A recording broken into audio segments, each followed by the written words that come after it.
민수기 35장 22절부터 34절 말씀 보겠습니다.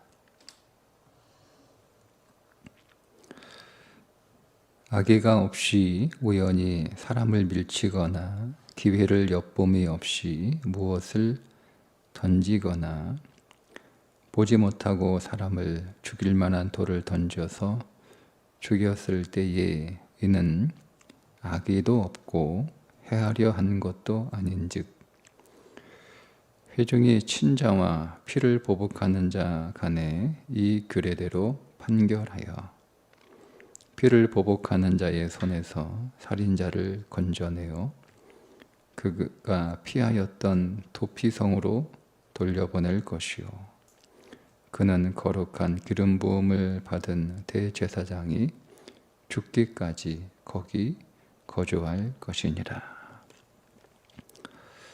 그러나 살인자가 어느 때든지 그 피하였던 도피성 지경 밖에 나가면 피를 보복하는 자가 도피성 지경 밖에서 그 살인자를 만나 죽일지라도 피 흘린 죄가 없나니 이는 살인자가 대제사장이 죽기까지 그 도피성에 머물러야 할 것임이라. 대제사장이 죽은 후에는 그 살인자가 자기 소유의 땅으로 돌아갈 수 있느니라. 이는 너희의 대대로 거주하는 곳에서 판결하는 규례라. 사람을 죽인 모든 자 곧 살인한 자는 증인의 말을 따라서 죽일 것이나 한 증인의 증거만 따라서 죽이지 말 것이요 고의로 살인죄를 범한 살인자는 생명의 속전을 받지 말고 반드시 죽일 것이며 또 도피성에 피한 자는 대제사장이 죽기 전에는 속전을 받고 그의 땅으로 돌아가 거주하게 하지 말 것이니라. 너희는 너희가 거주하는 땅을 더럽히지 말라. 피는 땅을 더럽히나니 피 흘림을 받은 땅은 그 피를 흘리게 한 자의 피가 아니면 속함을 받을 수 없느니라. 너희는 너희가 거주하는 땅, 곧 내가 거주하는 땅을 더럽히지 말라. 나 여호와는 이스라엘 자손 중에 있음이니라. 아멘. 도피성 규례에 어제 이어서 계속 이어지고 있습니다. 악의가 없이 우연히 계획하지 않고 사람을 죽인 사람은 살인의 목적이 없이 사람을 죽인 것이기 때문에 도피성으로 피할 수가 있습니다. 그러나 어제 말씀을 드린 것처럼 도피성으로 피했다 해서 그 사람의 살인죄가 없다, 죄가 없다라고 말할 수 없다는 거죠. 성경은 오늘도 계속 그가 살인자라고 계속 부르고 있습니다. 살인자이기 때문에 그 도피성의 대제사장이 죽기 전에는 그 도피성에서 나올 수가 없습니다. 속전을 지불하고도 그 도피성에서 나올 수가 없습니다. 만약 그 도피성에서 대제사장이 죽기 전에 나오게 되면 자기가 죽인 사람의 복수자가 자신을 죽여도 그는 죄가 없다. 이렇게 말씀을 하실 만큼 아무리 실수로 사람을 죽였다라고 해서 죄가 없는 것은 아니다. 그러니까 우리도 여러분 이 부분 다시 우리는 내가 실수로 그런 거야. 나도 모르게 그런 거야. 그렇게 하려고 그런 의도는 아니었어. 여러분 이것이 우리의 모든 잘못과 우리의 모든 실수를 덮어주는 것은 아니다라고 하는 것. 그걸 내가 고의로 했든 실수로 했든 계획을 세워서 했든 아니면 어쩌다 보니까 그렇게 됐든 상관없이 우리가 누군가에게 상처를 주고 우리가 어떤 피해를 입혔다면 그 분명히 잘못하는 거예요. 그러니까 그것은 그 죄의 무게는 고의적으로 계획을 해서 잘못하는 것과 같은 무게라고 하는 것을 우리가 분명하게 인지할 수 있어야 됩니다. 그래야 우리의 관계에 깨어짐이 없어요. 우리는 사실 우리의 죄성은 내가 잘못을 했음에도 불구하고 그 잘못을 줄이려고 하죠. 네가 생각하는 것보다 나는 그렇게 크게 잘못하지 않았다. 우리가 그렇게 우리의 잘못한 것을 줄이기 위해서 하는 게 대부분의 변명이 어떤 것들이에요? 일부러 그런 게 아니야. 일부러 그런 게 아니야. 이렇게 얘기하잖아요.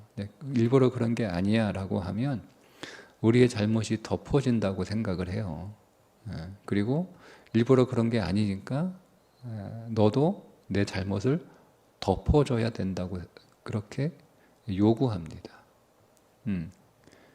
근데 여러분 나는 뭐 내가 잘못한 거니까 나 자신을 덮어줄 수 있지만 상대방은 나를 덮어줄 수 있는 건 아니에요. 그리고 우리가 그렇게 요구해서도 안 해요. 그래서 나는 일부러 그런 게 아니고 내가 실수한 건데 그걸 그렇게 내가 무슨 대단히 크게 고의적으로 잘못한 것처럼 그렇게 나를 향해서 비난하냐? 여러분 우리가 그렇게 당신 참 이상한 사람이다 라고 여러분 말해서는 안 된다라고 하는 것 우리가 너무 자주 저 자신을 비롯해서 너무 자주 우리의 일상에서 벌어지는 일들입니다. 그러니까 분명히 잘못하는 건 그게 실수든 고의든 그 잘못의 무게는 동일하다. 그리고 이어서 이 도피성의 본질이 무엇인지를 말씀해 주십니다. 그러니까 단순히 이 도피성이 실수로 사람을 죽인 자의 생명을 지키기 위한 그 더 이상 복수가 반복되는 일이 없도록 그렇게 도피성을 만든 것처럼 우리가 이해하기 쉬운데요. 오늘 31절에 있는 말씀 그 34절까지를 보면 사실은 도피성 제도는 땅에 관한 문제라고 하는 것을 알 수가 있습니다. 자, 일단 한번 우리가 성경을 보면 32절부터 34절까지 땅이라고 하는 단어가 우리 한글 개역으로 6번이 나옵니다. 자, 32절부터 한번 다시 읽어보겠습니다. 또 도피성에 피한 자는 대제사장이 죽기 전에는 속죄를 받고 그의 땅으로 돌아가 거주하게 하지 말 것이니라. 왜 그렇죠? 33절입니다. 너희는 너희가 거주하는 땅을 더럽히지 말라. 피는 땅을 더럽히나니 피 흘림을 받은 땅은 그 피를 흘리게 한 자의 피가 아니면 속함을 받을 수 없느니라. 너희가 거주하는 땅, 곧 내가 거주하는 땅을 더럽히지 말라. 나 여호와는 이스라엘 자손 중에 있음이니라. 그러니까 땅이야, 땅. 우리가 피 흘림이 있으면 그 땅이 더럽혀지기 때문에 그 피 흘린 자를 그래서 죽이는 거예요. 피 흘린 자의 피가 아니면 그 땅을 다시 회복할 수 없기 때문에 그렇습니다. 그런데 실수로 사람을 죽이는 사람의 피가 그 땅에 복수를 통해서 또 더럽히게 지게 되면 실수로 죽였으니까 그의 가까운 가족들이 또 복수할 거 아니에요.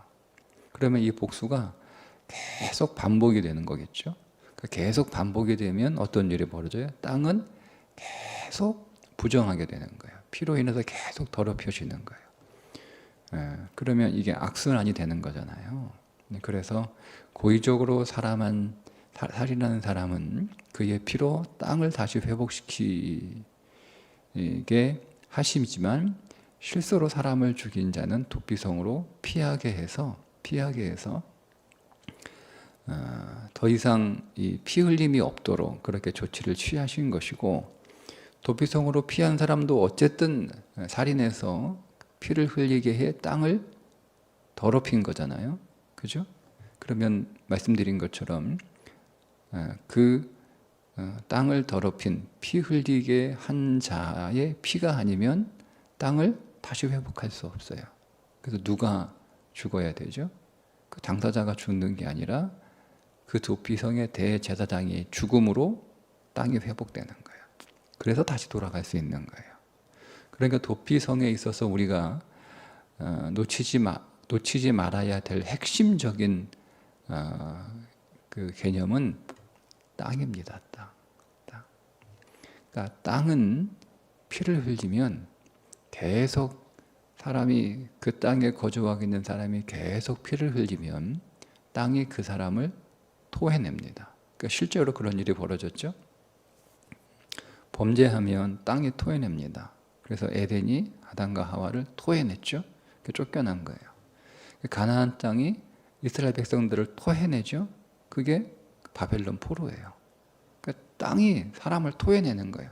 그러니까 이게 성경 안에서 가지고 있는 땅의 개념이에요. 그러니까 땅은 단순히 우리가 뭐 농사 짓고 집을 짓고 그러니까 우리가 살아가는 그런 어떤 생활의 터전이 아닙니다. 예, 그 땅은 생명이에요. 생명. 땅은 생명이에요. 예, 그리고 그 땅은 뭐예요? 하나님의 거예요. 그러니까 사람이 소유할 수 없어요. 그래서 이스라엘 백성들에게 땅을 분배하시면서 그 땅을 각 지파에게 영원히 주시는데, 그들이 가나안 땅에 생활하면서 부득이하게 경제적인 어려움 때문에 자기에게 분배된 땅을 팔거나 뭐 이렇게 하는 경우가 생기잖아요. 그것을 금하지는 않으셨어요. 왜냐하면 살아야 되니까. 그러니까 대신 50년, 희년이 되면 다시 원래대로 다 돌아갑니다. 다 돌아갑니다. 그게 땅이 가지고 있는 성경적인 개념들이에요. 그 부분을 좀 우리가 좀 더 깊이 묵상하면서 땅에 대한 이해를 좀 가질 필요가 있습니다. 그런데 이 땅을 우리가 어떻게 좀 적용해야 되냐면, 땅은 그리스도죠, 그리스도. 그리고 그 땅은 언약입니다. 땅은 언약이에요. 그러니까 가나안 땅은 하나님의 약속이죠. 그러니까 우리가 가나안 땅을 토지로 보면 안 돼요. 토지로. 그 땅을 우리가 하나님의 약속으로 봐야 되는 거예요. 그러니까 이 가나안을 그냥 삶의 터전, 그러니까 토지로 보니까 이스라엘 백성들이 가데스 바네아에서 40일간 정탐하고 돌아왔을 때 그 10명이 그 악평하는 소리를 듣고 그 땅은 우리를 삼키는 땅이다. 우리는 그 땅에 들어갈 수 없다. 이렇게 결론을 내리잖아요. 그러니까 그들이 하나님이 주신 그 가나안 땅을 어떻게 본 거예요? 토지로 본 거예요. 토지. 삶의 터전으로. 그런데 여호수아와 갈렙은 그 땅을 어떻게 본 거예요? 약속으로 본 거예요. 약속으로. 그게 달라요. 완전히 관점이 달라요. 그러니까 땅은 그냥 우리가 눈에 보이는 토지의 개념을 가지고 있는 게 아니라 가나안 땅은 하나님의 약속입니다.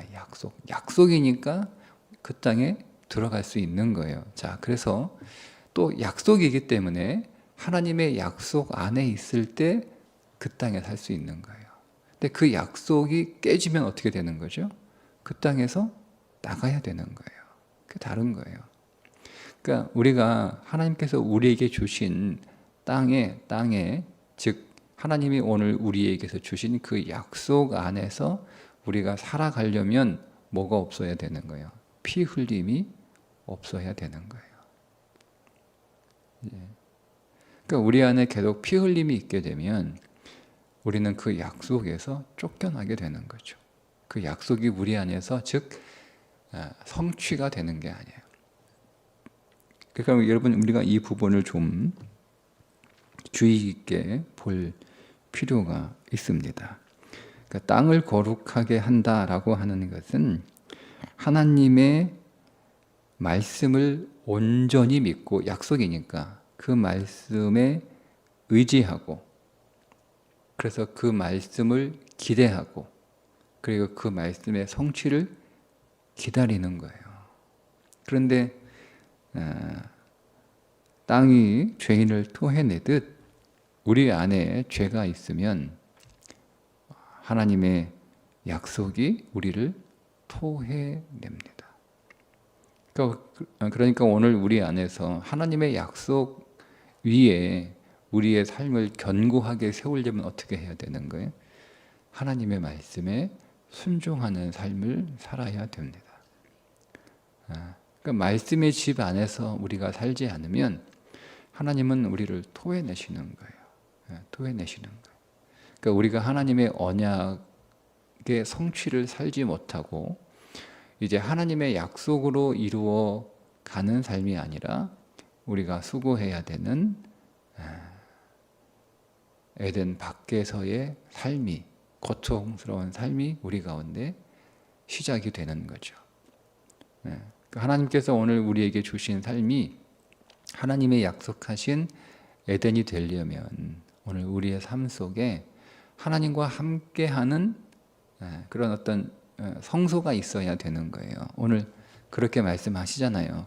그 땅은 어떤 땅이냐 이렇게 말씀하시죠. 마지막에 자, 나 여호와는 이스라엘 자손 중에 있음이라. 그 땅은 어떤 땅에 그 앞에 내가 거주하는 땅을 더럽히지 말라. 하나님이 거주하시는 땅이에요. 네, 여러분 우리는 이렇게 생각하시면 돼요. 우리는 하나님이 계신 집에 새들어 사는 거예요. 그게 우리의 인생이에요. 네, 하나님의 집에 새들어 사는 거예요. 네, 그러니까 우리 집에 하나님이 새들어 사는 게 아니라니까요. 그러니까 우리는 내 집에 하나님이 오신 거라고 생각을 합니다. 그러니까 하나님의 통치가 이루어지지 않고 하나님의 나라가 세워지지 않는 거예요. 내 집에 하나님이 오신 거죠. 내 집에. 아니요 여러분. 하나님의 집에 내가 들어가는 거예요. 그러니까 그 하나님의 집은 하나님의 집이니까 하나님이 통치하시는 집이잖아요. 하나님이 다스리시는 집이잖아요. 그러니까 그 집의 모든 질서는 하나님이 세우신 법이에요. 그러니까 우리는 그러면 하나님의 집에 살려면 즉 우리가 하나님과 함께 하려면 어디로 가야 되는 거예요? 하나님이 계신 하나님의 집으로 들어가야 되는 거예요. 그럼 우리가 하나님의 집에 들어가면 우리가 어떤 법을 따라야겠죠? 하나님의 법을 따라야 되는 거예요. 그러니까 하나님의 집은 평강의 집이요 또 안식하는 집이요 소망의 집이요 생명의 집이요 능력의 집이요 기쁨의 집이요 그게 하나님의 집이잖아요. 우리의 집은 어떤 집이에요? 갈등하고 파괴하고 두렵고 슬프고 눈물이 있고 미움이 있고 낙심이 있고 절망이 있는 그게 우리의 집이란 말이에요. 그래서 오늘 우리의 그 집을 허물고 우리는 그 집을 떠나 어디로 들어가는 거죠? 하나님의 집으로 들어가는 거예요. 그게 믿음이에요. 그럼 우리가 하나님의 집에 들어가면 우리가 하나님의 집에 들어가서 그 전에 내가 살았던 내 집에서 살던 방식대로 살 수 없습니다. 왜냐하면 그 집은 허물어졌고 그 집에서 살았던 삶의 방식은 실패했다는 것을 우리가 이미 경험했기 때문에 우리는 하나님이 다스리시는 하나님이 통치하시는 집으로 들어간 거잖아요. 그런데 여전히 우리 안에 어떤 습성이 남아있죠? 내 집에서 내 맘대로 하던 습성이 남아있습니다. 그것을 고집스럽게 계속 가지고 있으면 우리는 하나님의 집에서 평강할 수 없어요. 그러니까 계속 하나님하고 부딪히는 거죠. 계속 하나님하고 부딪히는 거예요. 그러니까 여러분 그게 고통스러운 거예요. 고통스러운 거예요. 예.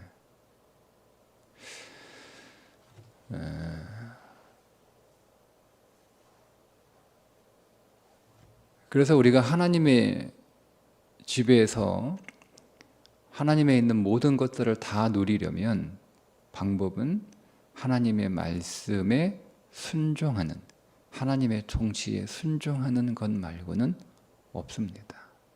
그러니까 이게 하나님께서 오늘 우리에게 하나님의 말씀을 순종하라고 요구하신 거죠. 그렇다고 해서 우리가 좀 오해하실 수가 있는데 이런 거예요.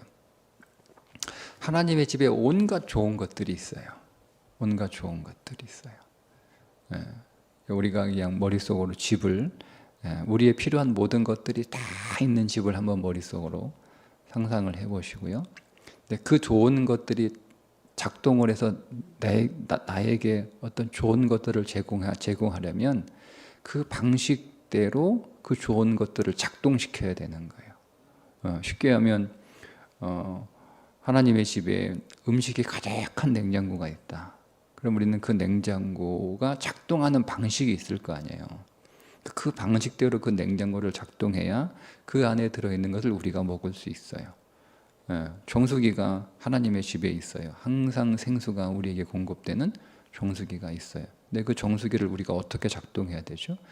하나님이 정하신 법대로 그 정수기를 작동해야 되는 거예요. 그래야 그 정수기에서 항상 우리는 생수가 우리 안에 공급될 수 있습니다.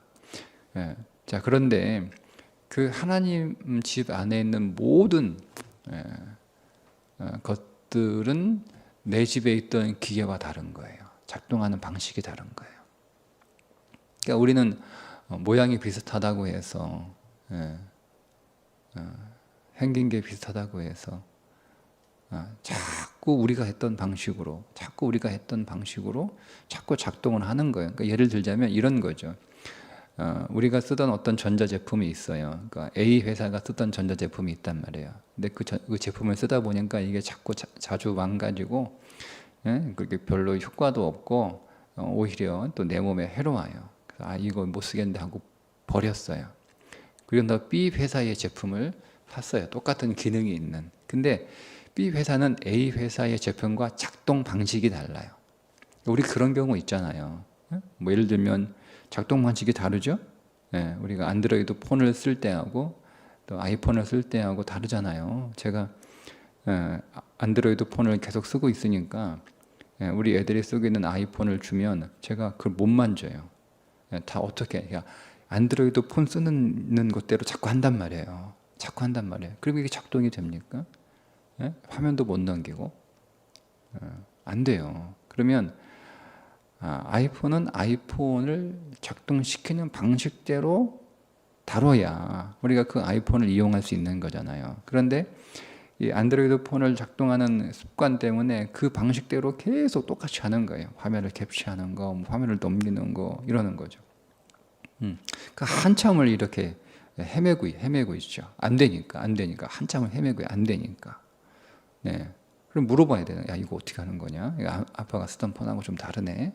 이렇게 물어봐서 그 아이폰이 작동하는 방식대로 배워야 돼서 그렇게 해야 되는 거예요. 그러니까 우리 문제는 뭐냐면 계속 아이폰을 손에 들고 안드로이드 폰을 작동하는 방식대로 계속 쓰니까 안 되니까 이거 안 된다라고 버리는 거예요. 그러니까 우리의 삶이 그런 거죠.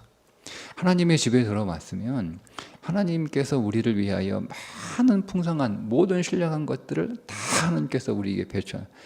그래서 그 하나님의 집은 정말 풍성한 거예요. 모자람이 없는 거죠. 다 있어요. 그러니까 우리가 여러분 그래서 우리 집 나와서 하나님의 집으로 이사 온 거 아닙니까? 근데 그 안에 있는 모든 좋은 것들은 우리가 전에 있었던 내 집에 있던 것들과는 작동하는 방식이 다르다. 하나님의 방식대로, 하나님이 정한 법대로 그것들을 다 다뤄야 되는 거예요. 그래서 하나님 말씀에 순종해야 되는 거죠. 그러니까 이 말씀을 제가 뭘 말씀드리냐면 하나님의 명령은 약속이에요. 약속이에요. 그러니까 하나님의 명령은 요구가 아니고 약속이에요. 내가 사랑하라 이렇게 하나님께서 우리에게 명령하신 것은 내가 너에게 사랑하는 마음을 부어주겠다. 이게 하나님의 약속이란 말이에요. 그러니까 우리는 그 약속을 믿고 그 약속에 작동하는 방식에 순종하면 되는 거예요. 그게 하나님의 집이란 말이에요. 그게 언약이라고요. 그게 땅이라고 하는 개념이에요. 그래서 우리는 우리의 방식대로 살아가는 땅에서 하나님의 방식으로, 하나님의 법으로 작동하는 땅으로 이사 왔으니까 그 하나님의 말씀에 순종한, 즉 하나님의 통치에 순종하는 삶을 살아야 되고, 그 순종하는 삶을 살지 않으면 어떻게 되는 거예요? 쫓겨나는 거예요. 땅이 우리를 토해낸다니까요. 약속이 우리를 토해낸단 말이에요. 오늘 우리는 이제 새 땅이신 그리스도 안에 사는 인생이 되었습니다. 이것이 오늘 우리가 그리스도 안에 거한다라고 하는 의미죠. 영원한 새 땅이신 그리스도 안에 우리는 살게 돼 있어요. 그리스도의 통치 안에 살고 있는 삶이라는 뜻입니다. 그러면 우리는 그리스도의 뜻이 무엇인지를 알아야겠죠. 그게 말씀입니다. 우리가 매일 아침 일어나서 하나님의 말씀을 보고 오늘 내가 순종해야 될 하나님의 뜻이 무엇인지를 듣고, 그리고 그 말씀대로 살 수 있도록 힘을 달라고 기도하고 우리 하루를 출발해야 되는 이유입니다. 우리는 어제 내가 살았던 삶이니까 그 어제하고 똑같이 살면 돼. 우리가 어제처럼 살면 안 돼요. 그러니까 오늘은 오늘의 삶의 방식이 있는 거예요. 하나님이 오늘 우리 안에서 역사하시는 하나님의 방식이 있단 말이에요. 그걸 우리가 아침에 묻는 거죠. 말씀을 통해서 듣는 거예요. 그리고 하나님께서 우리에게 말씀해 주시면 우리는 또 그 말씀에 순종할 수 있는 힘이 우리 안에 없으니까 그 힘도 하나님께서 나에게 주시기를 기도하며 시작을 하는 거죠. 그리고 우리가 매 순간마다 하나님은 오늘 우리에게 주신 말씀 안에서 역사하기 때문에 우리는 매 순간마다 그 말씀에 순종하는, 즉 하나님의 통치에 순종하는 하나님 나라의 백성으로 살아가야 하는 거죠. 그래서 매 순간 하나님의 뜻을 계속 묵상하며, 그게 묵상하는 거예요. 아침에 주셨던 말씀, 오늘 이렇게 살라고 하셨는데 오늘 그렇게 살아야 되는구나 라고 하는 거죠. 그러니까 오늘 우리는 계속 하나님이 우리에게 아침에 말씀을 주세요. 그리고 그 말씀대로 잘 우리가 살고 있는지 어떻게 되는 거예요? 하나님이 우리 시험하시는 거예요. 테스트. 근데 이 테스트라고 하는 그 개념은요, 중립적인 개념이에요. 중립적인 개념. 우리가 테스트, 이건 중립이에요. 자, 중립이에요. 그런데 여기 이 테스트에 사탄이 개입하면 유혹이 되는 거예요. 다 같은 단어예요. 성경에서 테스트라고 하는 단어는 유혹, 테스트, 시험, 연단 다 같은 뜻이에요. 한 단어 안에 세 개의 뜻이 있는 거예요. 그때 그 시험이라고 하는 단어는 중립적인 단어. 근데 우리가 우리 안에 계속 하나님 말씀에 순종하는가, 계속 이렇게 하나님이 우리를 테스트하신단 말이에요. 내 법을 잘 지키는가, 내 뜻을 잘 준행하는가, 하나님이 우리의 시험 보시잖아요. 시험. 근데 우리가 거기에 사탄의 역사, 즉 우리가 죄로 반응하면 그 테스트는 유혹이 되는 거예요. 그런데 우리가 거기에 하나님이 개입하세요. 즉 믿음으로 반응하면 그 테스트는 뭐가 되는 거예요? 연단이 되는 거예요. 그러니까 우리의 하루하루의 매일의 삶은 하나님이 주신 말씀을 우리가 잘 따르고 있는지 시험 보는 거예요. 매일 시험. 아침에 하나님이 우리에게 말씀을 주시죠. 그리고 그 말씀대로 내가 잘 준행하는지 항상 우리 안에 시험이 있어요. 근데 우리가 그 시험을 우리가 죄로 반응하면, 사단이 역사하게 하면 우리는 유혹에 빠지는 거예요. 유혹에 빠지는 거예요. 그런데 오늘 우리가 그 모든 시험을 어떻게 믿음으로 반응하는 거죠. 믿음으로, 하나님이 역사하시도록 믿음으로 반응하면 하나님은 역사하시도록 기도하는 거예요. 믿음으로 반응하는 게 기도하는 거죠. 제일 먼저. 그러면 우리는 그 시험이 뭐가 우리를 연단시키는, 우리를 성장시키는 일이 되는 거예요. 그러니까 오늘 우리 하루의 삶이 삶 전체가 우리가 어떻게 반응하냐에 따라 유혹에 빠질 수도 있고 연단하여 성장할 수도 있는 겁니다. 그 기준이 뭐예요? 하나님의 말씀에 순종하는 거예요. 믿음으로 순종하는 거예요. 믿음으로 반응하는 거예요. 네. 오늘도 하나님께서 우리에게 주신 말씀, 그 말씀을 경청하여 잘 듣고